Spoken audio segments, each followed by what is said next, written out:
Hello everyone, আসসালামু আলাইকুম। কেমন আছেন সবাই? আশা করি সবাই ভীষণ ভালো আছেন। ফ্রাইডে মানে আসলে একদম অন্যরকম দিন আমার কাছে। এটা সবথেকে শুভ দিন, সবথেকে সুন্দর দিন, যেটা আসলে অন্য দিনের সাথে তুলনা হয় বলে আমার কাছে মনে হয় না। কারণ ফ্রাইডেতে আসলে আমরা সবাই কম বেশি, বিশেষ করে বৃহস্পতিবার, মানে ফ্রাইডে রাতে বৃহস্পতিবার থেকে তো শুরু হয়। তা আমার কাছে মনে হয় বৃহস্পতিবার আসা মানে হচ্ছে প্রতিটা বৃহস্পতিবার ঈদের মতো।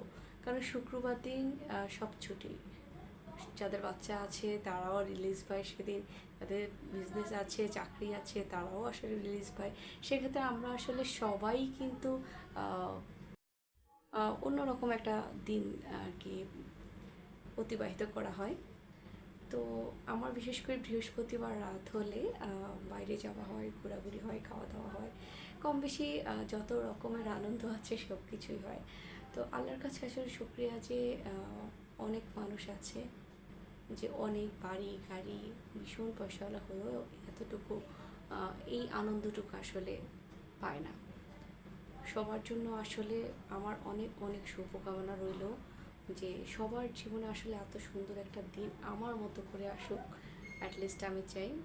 আমার কাছে মনে হয় এই সময়টা আর কি বৃহস্পতিবার রাত, সেটা আমার কাছে মনে হয় মানে অন্যরকম। এটা আরেকটা ঈদ। মানে সৃষ্টিকর্তা তো আমাদের মুসলমানদের জন্য দুটো ঈদ রেখেছে। তো আমার কাছে মনে হয় আল্লাহ তাআলা হয়তো কোথাও না কোথাও একটু হলেও ভালোবাসেন, যার জন্য এই যে বৃহস্পতিবার দিনটা ঈদ ফিল করা এবং সেরকম একটা ভাইব বলেন, সেরকম একটা সময় বলেন, এটা আসলে আল্লাহ না দিলে কখনোই সম্ভব হতো না।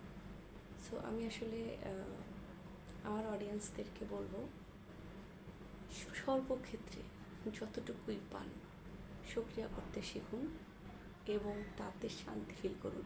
যতটুকু আছে তার ভিতরেই শান্তি খুঁজে নিন, তাহলে দেখবেন জীবনে অনেক ভালো থাকবেন। অনেক মানুষ আছে ভাবে যে টাকা হলে নিশ্চয় অনেক ভালো থাকা যায়। আসলে যার টাকা আছে সে কি সত্যিই সর্বদিক দিয়ে সুখী? একদমই না। প্রত্যেকটা মানুষের আলাদা আলাদা চাহিদা আছে, প্রত্যেকটা মানুষ আলাদা আলাদা পরিবেশ থেকে বড়। কিন্তু সব কিছুর মাঝে আমার কাছে মনে হয় সুখে থাকাটা, এটা আপনাকেই বের করতে হবে যে আপনি কি করলে সুখে থাকবেন। আপনি আপনার যতটুকু আছে ততটুকুর ভিতরেই আপনি আপনার সুখটা ফিল করতে হবে। এক কথায় আমি এটাই বলবো, আপনার যতটুকু সামর্থ্য আছে ততটুকুর মধ্যে এতটুকু হলেও আপনি নিজের জন্য সুখ খুঁজে নিন, নিজে ভালো থাকার রাস্তা খুঁজে নিন। দেখবেন যত দুঃখ কষ্ট যাই আসুক কোনো কিছুই কষ্ট মনে হবে না। এটাই মনে হবে জীবনে আসল মজা, আসল শান্তি, এটাই সুন্দর জীবন। সবাই ভালো থাকবেন, সুস্থ থাকবেন। আল্লাহ হাফিজ, আসসালামু আলাইকুম।